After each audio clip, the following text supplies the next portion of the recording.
7h, 10h sur Radio Courtoisie, ligne droite, Maud Koffler. Ernest Renan disait que l'islam est la pire chaîne que l'on ait mise au pied de l'humanité, et au regard des graves dérives fondamentalistes, cette phrase prend tout son sens. Le prosélytisme prospère dans l'espace public, les revendications rigoristes sont quotidiennes et le respect de la laïcité, lui, se réduit comme peau de chagrin. Nous sommes 20 ans après la promulgation de la loi de 2004 sur la laïcité en France. Voici son contenu. Dans les écoles, les collèges et les lycées publics, le port de signes ou tenues par lesquels les élèves manifestent ostensiblement une appartenance religieuse est interdit. 20 ans plus tard, qu'en est-il ? Le Premier ministre Gabriel Attal tire la sonnette d'alarme. La laïcité serait plus que jamais menacée à l'école, Marie. Et alors, qu'en est-il en Belgique ? Pour beaucoup, ce pays voisin est le laboratoire du choc démographique. Immigration, islamisation, le visage des Flamands n'est plus le même et les atteintes à la laïcité sont multiples. Dans la capitale de Bruxelles, plus des 3/4 de la population y sont étrangers ou d'origine étrangère, selon l'Institut national de statistique de Belgique, Statbel, en 2023. Comment y prévenir et combattre le fondamentalisme religieux ? Comment garantir les libertés et la sécurité des Belges dits autochtones ? Alors, pour comprendre les réalités de ce pays voisin et les enjeux de l'islamisme, nous avons la joie de recevoir Fadila Maroufi. Bonjour. Bonjour.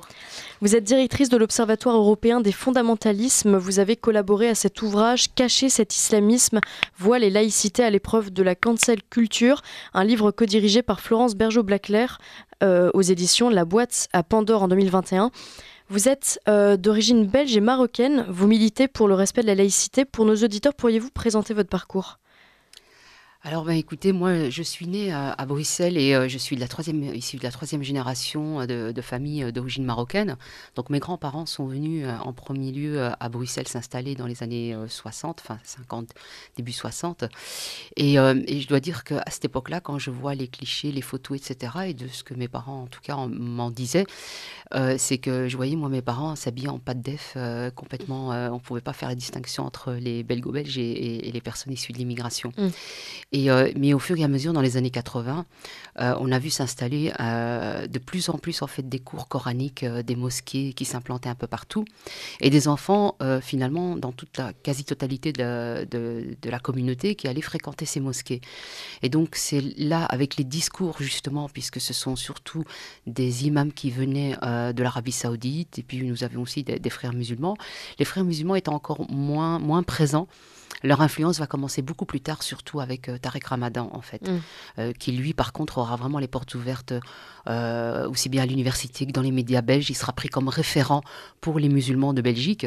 Et c'est vrai que moi-même, ne connaissant pas vraiment, en fait, généralement, vous savez, on connaît la pratique de l'islam, les 5 piliers de l'islam, mais on ne connaît pas vraiment en profondeur. Et quand vous avez des politiques ou des médias publics qui vous présentent quelqu'un comme étant la référence, vous avez tendance à faire un peu confiance naïvement. Et je pense que c'est ce qui s'est passé. C'est que parmi aussi la communauté musulmane, c'est qu'il y a eu beaucoup de confiance parce que pour une fois, on a un intellectuel, comme il a été présenté comme ça, musulman. Donc les gens en étaient fiers. Il parlait très bien, sans pour autant comprendre réellement son discours. Et puis, il parlait de réforme islamique. Et on s'est dit, tiens, la réforme, ça peut-être c'est une modernité, c'est une façon de revoir l'islam au goût du jour. Et peut-être qu'il y aura un espoir d'égalité homme-femme, etc. Et c'est en lisant un de ces ouvrages que j'ai compris que sa réforme n'était pas une réforme pour une modernité, mais plutôt pour un retour vers le fondamentalisme, vers une pratique rigoriste de l'islam. Et puis j'ai vu aussi, évidemment, sur le terrain comment ça se passait. D'abord en tant que femme issue de l'immigration, c'est-à-dire que en tant que femme, on n'a pas la meilleure position au sein des familles, puisqu'on est quand même relégué à un rang inférieur, on est mineur à vie. Et au Maroc, en tout cas, depuis 2004, ça a changé, la loi a changé, et il y a une majorité à 18 ans, mais c'est le seul pays, en tout cas, où la femme peut être majeure à un moment donné. Et donc, pour moi, évidemment, c'était extrêmement important, ce changement de loi. Mais c'est vrai que la mentalité, par contre, en Belgique, n'a pas évolué. Au contraire, elle a plutôt régressé parce que, évidemment, les religieux et les politiques qui ont été menés ont favorisé, en tout cas, à ce que l'islamisme gangrène vraiment les populations de confession musulmane de plusieurs générations. On est quasiment à 4 voire 5e génération, complètement frérisés. Alors ça ne veut pas dire qu'ils sont conscients qu'ils sont frères musulmans, mais ça veut dire surtout que le logiciel frériste est vraiment imprégné dans les cerveaux des individus. Je pense qu'on a vraiment raté le coche dans les années 80, on aurait pu faire évoluer les choses dans le bon sens, et c'est l'inverse qui s'est produit. Alors on va parler de la facilité justement avec laquelle l'islamisme a prospéré en Belgique.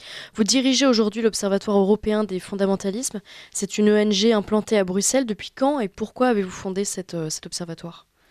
Alors au départ, quand j'ai vu le phénomène de plus en plus prégnant sur Bruxelles, puisque je suis aussi travailleuse sociale et j'ai travaillé durant 20 ans dans le milieu associatif bruxellois, où je venais surtout en aide aux familles de personnes issues de l'immigration en majorité.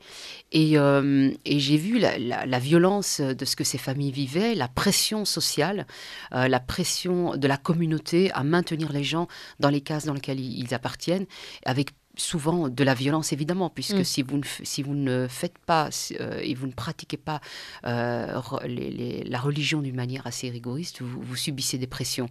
Et donc à un moment donné, j'ai voulu comprendre aussi les départs en Syrie, puisque je suis dans les années, on va dire en 2014 plus ou moins.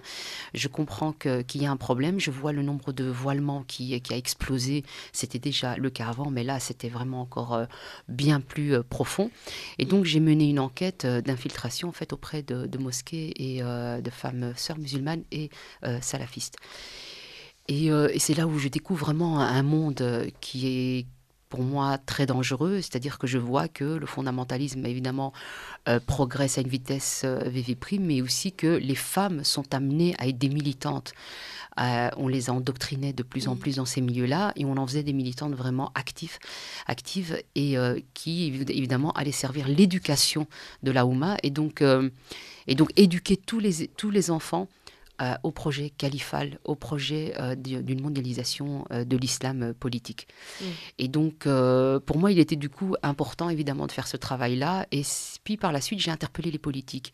Et évidemment, d'abord les politiques de gauche, puisque je suis issue surtout de la gauche. Et je me suis rendu compte que les portes se sont refermées sur moi, parce qu'évidemment, ce que je disais était insupportable pour eux. Je ne leur donnais pas des modes d'emploi rapides pour essayer de résoudre le problème. En face d'eux, ils avaient des gens qui étaient plutôt issus des frères musulmans ou qui étaient déjà dans cette qui sont frérisés, et eux disaient mais vous inquiétez pas, nous on va vous régler le problème, on va encadrer ces jeunes, vous allez voir il y aura plus de problème de djihadisme, etc. Et moi je leur disais non, il faut vraiment étudier ce qui se passe, il faut prendre au sérieux parce que nous avons un phénomène qui va exploser de plus en plus. Et finalement j'ai fini par venir en France où j'ai rencontré des chercheurs et une en particulier, donc Florence Bergeau-Blaclair, qui a fait un travail sur le frérisme et ses réseaux, l'enquête, et j'ai trouvé en lisant sa recherche que c'était vraiment d'une manière très rigoureux son travail, d'une manière objective, factuelle et très sérieux, et elle avait enfin compris ce qui se passait, puisque les sociologues et les anthropologues nous disaient en sciences sociales que finalement ce problème de radicalisation, on le doit surtout à un problème socio-économique des jeunes qui vivent dans la précarité, etc. Il y a le même discours en France. Et moi, je pense que non. Et d'ailleurs, ça nous a été démontré, puisqu'on a énormément de gens qui ont commis des attentats, qui avaient un confort qui était installé, qui avaient des moyens financiers assez aisés. Et c'est là où, moi, je me disais, ils se sont complètement plantés, ils sont complètement à côté. On passe à côté de quelque chose. Et donc, j'ai commencé à travailler là-dessus. Puis, finalement, en voyant qu'il n'y avait pas de réaction dans la politique belge, on s'est dit pourquoi ne pas créer un observatoire européen des fondamentalismes et essayer de comprendre ce phénomène et d'essayer surtout d'avoir des moyens pour faire ce travail. Parce que notre difficulté, c'est qu'on n'obtenait pas du tout de moyens.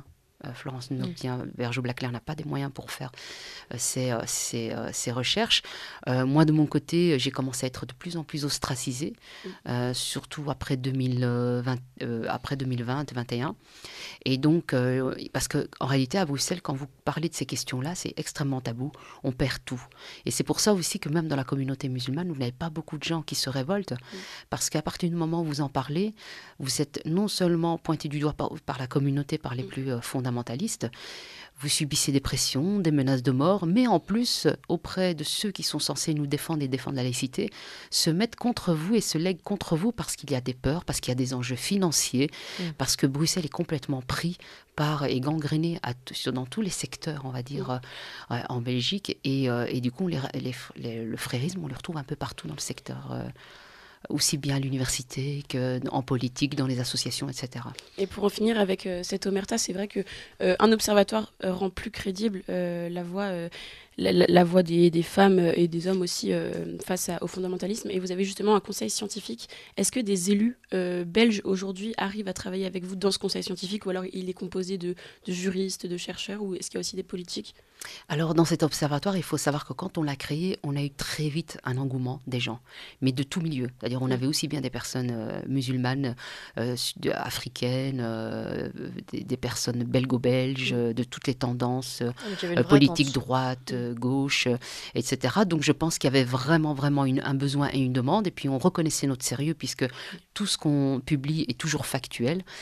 Et on avait un conseil scientifique qui était composé aussi bien d'intellectuels, mais aussi de personnalités politiques qui étaient conscients du phénomène. Mais beaucoup de gens... Et alors, on avait, dans notre site, pour qu'on ne nous reproche pas que tout ça est inventé, on avait mis les photos et les présentations de chaque personne sur le site de l'Observatoire. Et on s'est rendu compte au bout d'un certain temps, puisque, évidemment, au départ, on ne nous prenait pas trop au sérieux. Mais comme ils ont pu constater qu'il y avait énormément de gens qui nous rejoignaient et qu'on était très à l'écoute, certaines personnes ont reçu des menaces, ont reçu des pression au sein même de leur parti politique, d'autres des personnes qui travaillaient sur le terrain. Ça parlait des gardiens de la paix qui a reçu une menace. On lui a dit, un élu politique de gauche qui lui a dit qu'ils allaient lui casser les jambes si elle ne sortirait pas de l'Observatoire, et ainsi de suite. Donc des gens, donc je leur ai dit, écoutez, retirez-vous, on va retirer les noms, on va retirer les portraits. Et c'est ce qu'on a dû faire. Et certains, en tout cas des personnalités politiques, on leur a demandé même de se positionner clairement et de jeter l'opprobre sur l'Observatoire. Ce qu'ils ont fait parce qu'ils n'avaient pas vraiment le choix, ou il y avait en tout cas un manque de courage de leur part aussi, ça c'est clair. Et vous-même, pour cet engagement, vous êtes victime de harcèlement ou de pression, vous-même en subissez ? Alors moi, je travaillais dans un centre d'action laïque où j'ai été licenciée suite à mes positions politiques, contrairement à ce qu'ils disent. Depuis, je ne peux plus trouver d'emploi en Belgique.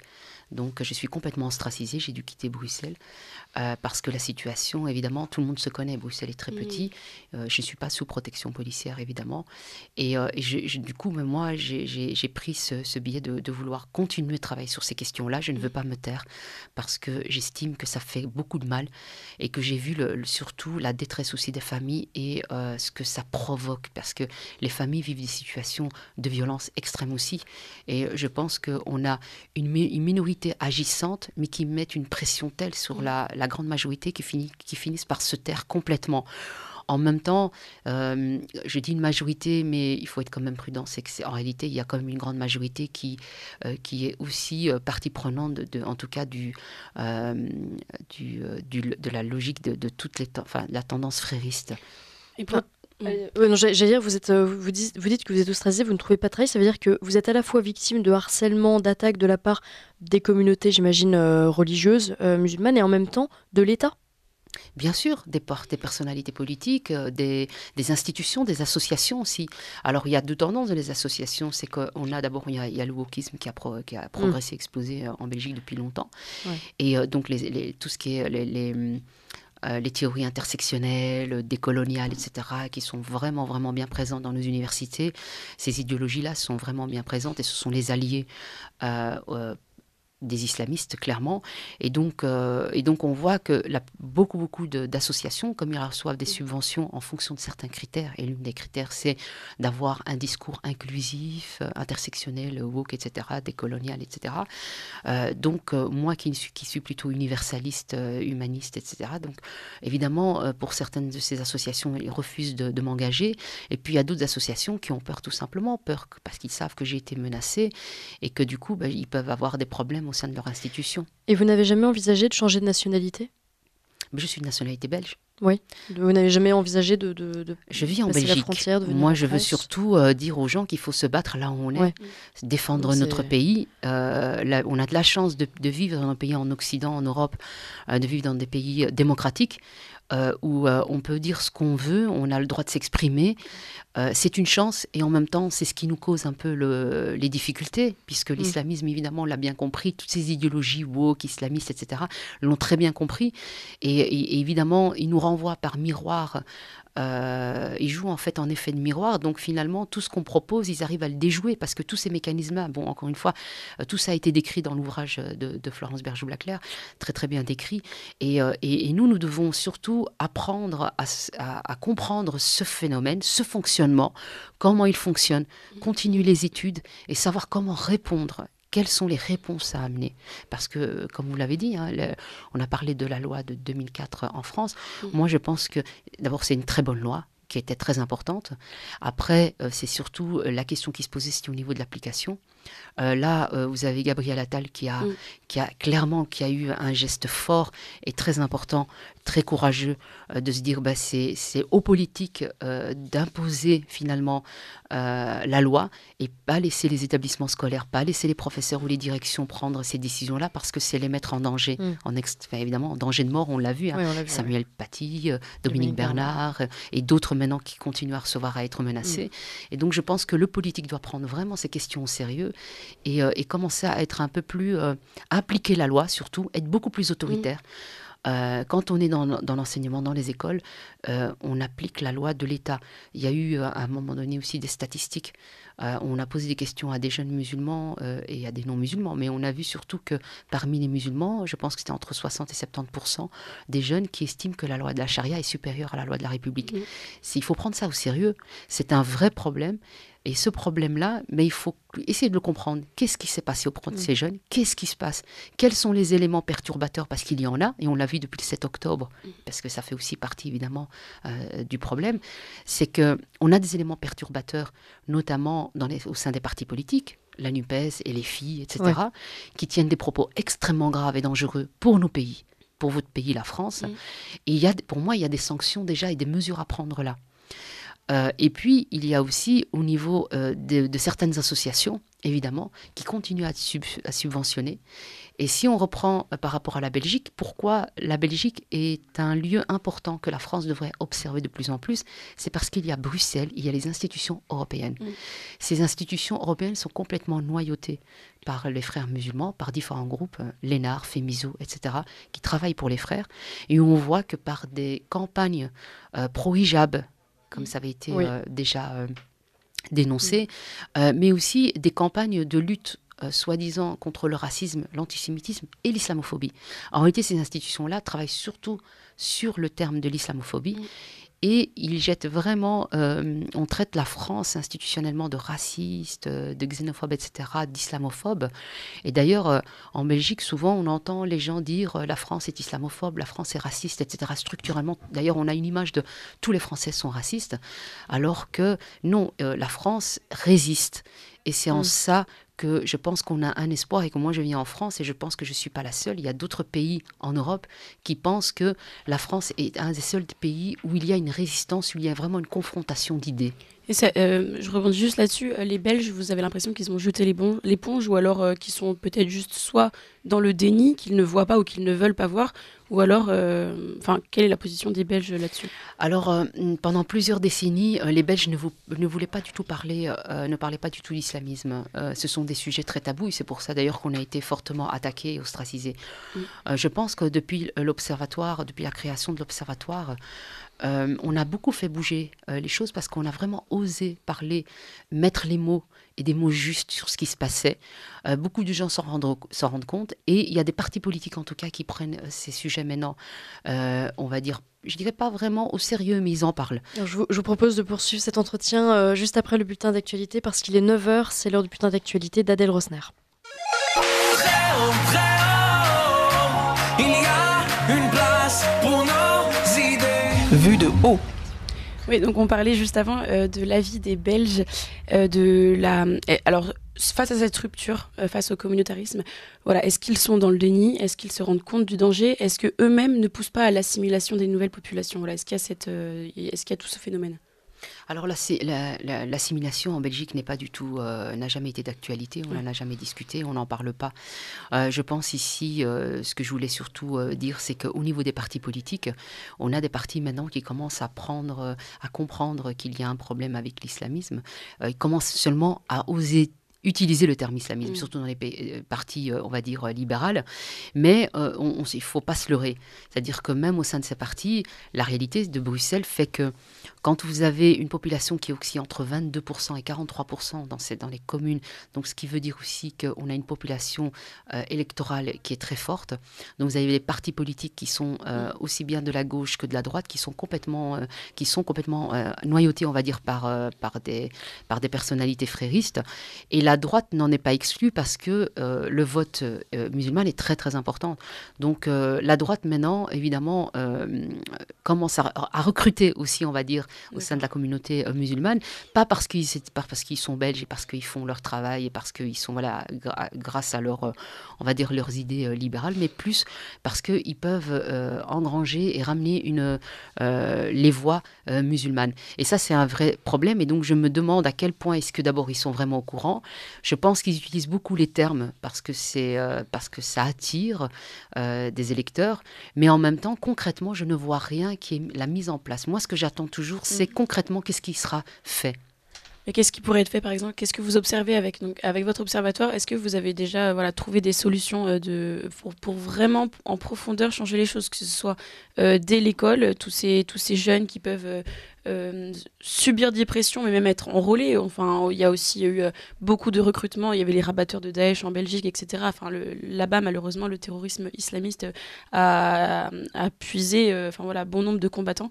Comment endiguer le phénomène? Est-ce que vous avez réussi à trouver des solutions avec l'Observatoire? Je pense qu'effectivement, il y a des solutions. Pour moi, là, d'abord, la première solution, c'est tout d'abord pas d'interlocuteur d'imam auprès de l'État.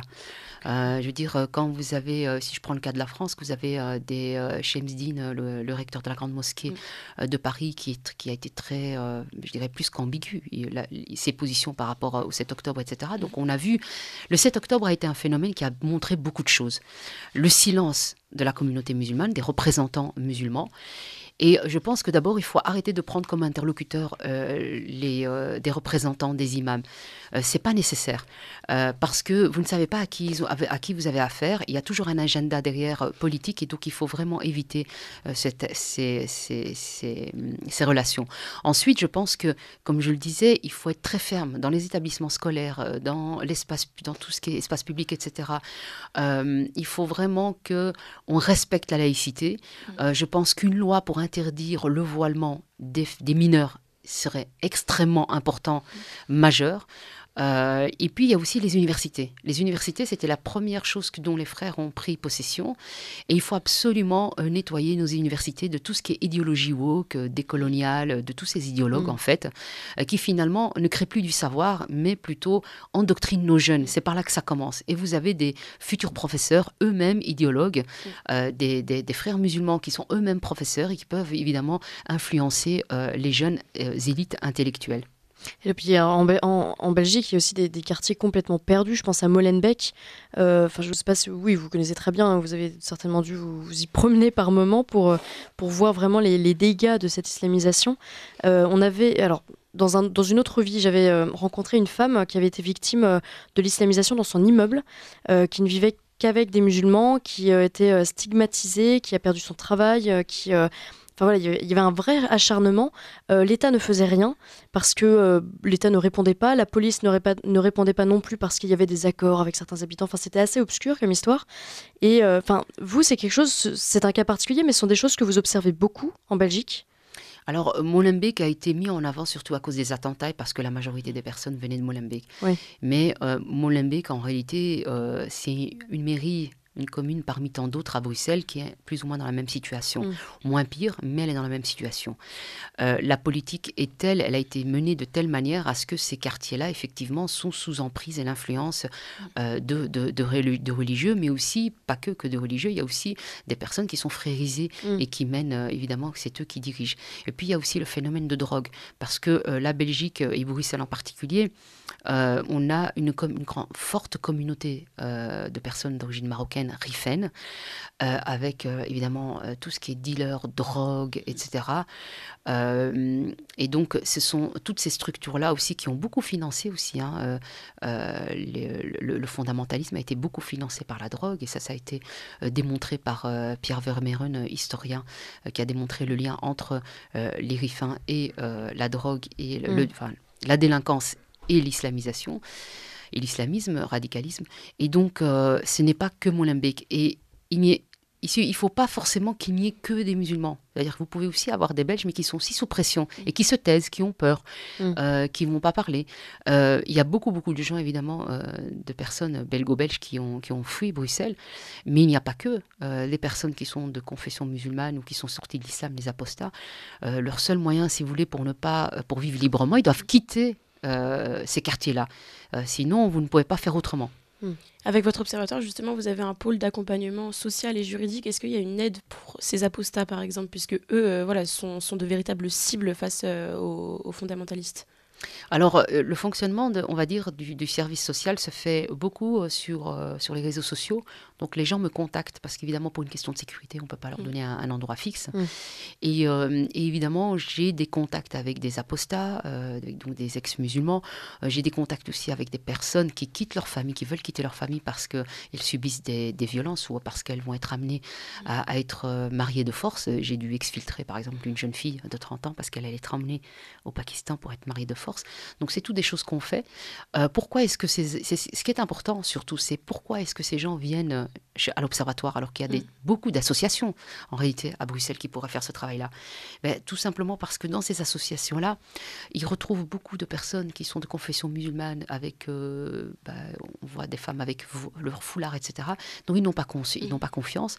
Et puis, parce que les gens se connaissent et que même des travailleurs sociaux peuvent faire pression sur ces personnes-là. Donc, ils n'ont pas confiance. Connaissant mes positions et nous entendant sur les réseaux sociaux, puisque la seule manière de nous faire de la publicité, c'est via les réseaux sociaux et via la presse française, les gens me contactent. Et donc, oui, il y a un suivi. On essaye de faire en sorte, moi, comme je connais bien le fonctionnement et je connais bien les structures sociales, donc j'essaye évidemment de les amener au mieux là où ils peuvent être en sécurité. Quand j'exfiltre une personne, elle doit quitter le territoire belge. Elle n'a pas le choix dans certains cas. La France et la Belgique se distinguent sur la notion de laïcité. On parle de Belgique neutre et de France laïque. En Belgique, le régime de séparation des églises et de l'État est plus souple que le nôtre. Il permet le financement des cultes, par exemple. L'idée est le financement neutre à l'égalité des différents cultes, catholiques, protestants, orthodoxes, etc. Comment cela se concrétise et est-ce que, selon vous, c'est une bonne chose, ce système de Belgique neutre? Alors, moi, je pense qu'il faudrait inscrire la laïcité dans la Constitution belge, mais vraiment la laïcité. Alors la Belgique dit souvent, oui, mais nous avons une laïcité à la belge, mais pas à la française, etc. En réalité, dans ses principes, elle est exactement la même. Mais on a préféré mettre une neutralité parce qu'il ne fallait surtout pas s'identifier à la France, il faut se distinguer. Mais donc concrètement, c'est plus ou moins la même chose. Je pense que moi, là où le problème, là où elle se situe surtout, c'est effectivement, comme vous le dites, c'est le fait qu'on finance des structures religieuses, mais aussi que le centre d'action laïque, des services laïques, sont considérés comme une religion. Elle est financée au même titre que les deux autres religions et elle est considérée comme une religion puisqu'elle est censée représenter les athées. Sauf que la laïcité, ce n'est pas ça. La laïcité, c'est que chacun puisse vivre ses croyances ou non, qu'elle puisse être respectée. Et là, le fait de les subventionner comme une religion, finalement, ça permet ça donne surtout une force aux islamistes pour dire, vous voyez, on a une laïcité qui est contre la religion. Alors qu'à la base, c'est pas du tout ça, la laïcité. La laïcité, c'est de permettre à toutes les religions de vivre et de, on va dire, j'aime pas trop dire le vivre ensemble parce que c'est tellement galvaudé et complètement... mais c'est plutôt qu'on respecte, qu'on vive tous sous une même loi, sous les mêmes valeurs, celles de l'État, et que ces valeurs-là, ces lois sont appliquées pour tout le monde de la même manière. Et pour moi, c'est ça qui est important. Mais surtout, il faut les faire respecter. Alors, il y a une question aussi qui nous semble importante, c'est celle des députés belges marocains. Depuis ces dernières années, il y a une grosse percée vraiment de ces députés marocains, donc d'origine extra-européenne en Belgique. Et donc, se pose la question de leur allégeance et évidemment de l'influence de la diplomatie marocaine sur le sol belge. Certains parlent même de propagande, ça vous l'observez aussi? Oui, bah, le phénomène, en fait, a commencé déjà dans les années 90, où là, d'abord, il y avait un communautarisme très clair, avant même que l'islamisation soit plus prégnant. Et les politiques de gauche ont beaucoup joué là-dessus. Et du coup, vous avez des personnalités qui ont été placées dans des structures associatives, ce qui permettait d'influencer les personnes pour voter, surtout pour la gauche. Alors, évidemment, la gauche a été très active pour permettre aux personnes issues de l'immigration d'obtenir la nationalité belge beaucoup plus facilement. Au départ, ils voulaient surtout que les non-belges puissent voter. Et évidemment, ça n'a pas fonctionné. Il fallait absolument que les gens soient de nationalité belge. Et puis, du coup, ils ont accéléré ce processus-là. Et donc, on a des Belges, des personnes issues d'immigration qui ont obtenu leur nationalité. Pour moi, ça, c'est plutôt, on va dire, une bonne chose. Après, c'est qu'est-ce qu'on leur demande en échange. C'est-à-dire qu'à un moment donné, il faut aussi que les gens, quand on devient belge, c'est de respecter la loi belge. Et il y a ce problème d'allégeance, cette double nationalité. C'est-à-dire quand on regarde, que ce soit pour les Marocains ou pour les Turcs, les personnes issues de ces deux, on va dire ces deux pays, on a la double nationalité, qu'on le veuille ou qu'on ne le veuille pas. Moi, j'ai la double nationalité. Si je vais au Maroc ou si je vais dans un pays musulman, peu importe, ce qui va prédominer pour eux, à leurs yeux, c'est la nationalité marocaine. Donc même si moi, je décide de mettre en avant uniquement ma nationalité belge, dans ces pays-là, on va me demander ma carte d'identité marocaine. Ce que je refuse à chaque fois de faire, ce qui m'apporte beaucoup d'ennuis aussi à la douane. Donc il y a déjà ce problème-là. Il y a une structure qui était l'exécutif des musulmans de Belgique. Heureusement, il est dissous, mais moi, pendant plusieurs années, je demandais à ce qu'il soit dissous, parce que cette structure-là, qui est censée représenter les musulmans belges de Belgique, on s'est rendu compte que ça se jouait finalement, que c'était une structure qui était utilisée soit par le gouvernement marocain, soit par le gouvernement turc, qui était sous influence de ces deux pays. Et puis, il y a aussi l'influence des frères, même dans ces structures. Donc depuis, ça a été dissous, mais je pense qu'il va falloir revoir aussi tout ça. C'est-à-dire que quand vous avez des personnes issues de la communauté musulmane, c'est quel est leur discours ? Qu'est-ce qu'ils visent ? Qu'est-ce qu'ils demandent ? Pour moi, là où le problème, c'est surtout quelles sont leurs revendications.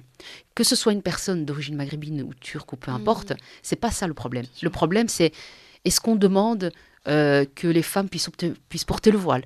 Vous voyez, c'est toutes les normes islamiques qui sont mises en avant. C'est là où on doit être alerté. Tout à l'heure, on parlait de l'école. Toutes ces revendications, vous les observez donc aussi comme nous en France, dans l'espace public, par exemple, avec, j'imagine, là, le ramadan donc, a commencé. Il y a toute cette histoire des rayons halal, des illuminations, par exemple, pour le ramadan. À Francfort, en Allemagne, par exemple, le maire a mis des illuminations pour le ramadan. Nous, il y a les histoires, évidemment, de burkini, d'abaya, mais aussi des horaires de piscine séparés, hommes, femmes, etc.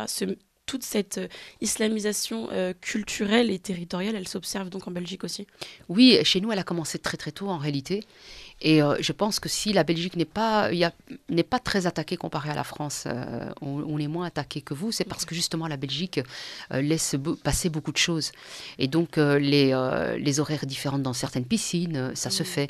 Dans certaines écoles, évidemment, où les femmes peuvent porter le voile, surtout en supérieur à l'université. Maintenant, on voit bien qu'en secondaire, elles ont un espace pour le mettre et le retirer. Mais cela dit, il y a quand même une pression sur les autres jeunes filles, ça c'est clair. Maintenant, on a aussi dans les mairies, par exemple, où là, normalement tous les fonctionnaires doivent appliquer la neutralité. On voit qu'il y a de plus en plus une force qui est très présente, qui demande à ce que justement que les femmes puissent porter le voile. Et juste pour donner une anecdote qui a peut-être choqué pendant 3 jours en Belgique, mais il y a eu